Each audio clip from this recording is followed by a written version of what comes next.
Yeah, President Biden facing fire from all sides over the border crisis. The squalid camp under a bridge in Del Rio, Texas, once holding nearly 15,000 migrants, mostly Haitians, now nearly empty.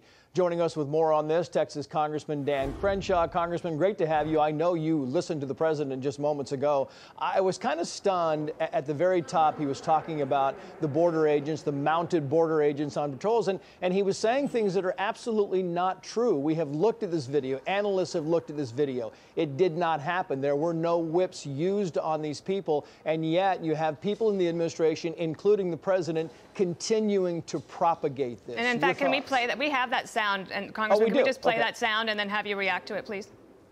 Sure. To see people treated like they did, horses barely running them over, people being strapped, it's outrageous. I promise you those people will pay. They will be, an investigation underway now, and there will be consequences.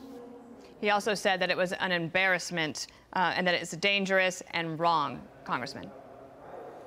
Yeah, you know, that was probably the part of his speech in the last 30 minutes that made me the angriest. Like, we could take an hour debunking all of the lies that he told on all different subjects, and there was a lot.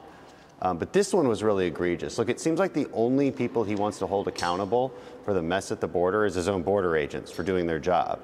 He put them in this position. And then he lies about what they're doing. He lies about their actions. You can't imagine a worse leader right now. If you're trying to get a mass exodus from the Border Patrol, if you're trying to get them to quit and lose morale, then this is a great way to do it. I mean, to blame them. And you know who else isn't held accountable? All the people illegally crossing our border. All the unvaccinated, all the people with COVID, all the people infiltrating our country and lying about their asylum claims. They're not held accountable. But Biden doesn't care about that. Look, and we have to stop pretending like this is incompetence. This isn't incompetence. They're doing this on purpose. Mayorkas was on the record, yesterday, bragging about how there's too many of Trump's policies that they've rescinded to even count. So they rescinded all these policies. They act surprised that it causes this mass migration across our border, this unsustainable mass migration. And they act like it's, just a tough situation that they have to deal with. But it's not. It was done on purpose. Yeah. Yeah, and I guess that's the question is, you look at this, Congressman, and you talk about what the president is saying, and then you look down at the border, and we've been trying now for a couple of days to get Secretary Mayorkas, the administration, to give us numbers, right? We know there are about 3,500 of those Haitian immigrants still down under that bridge in Del Rio, Texas. We know about 1,800, 1,400 have been taken back to Haiti. We don't know how many were released into the United States, but it's in the thousands, and we cannot get exact numbers, and yet we know they do have the numbers. Well, it gets worse than that. Look, everybody's focused on the Haitians right now. These are mostly single men. It's much easier to deport them whether it's under Title 42 or under other immigration laws. Everybody's focused on that right now.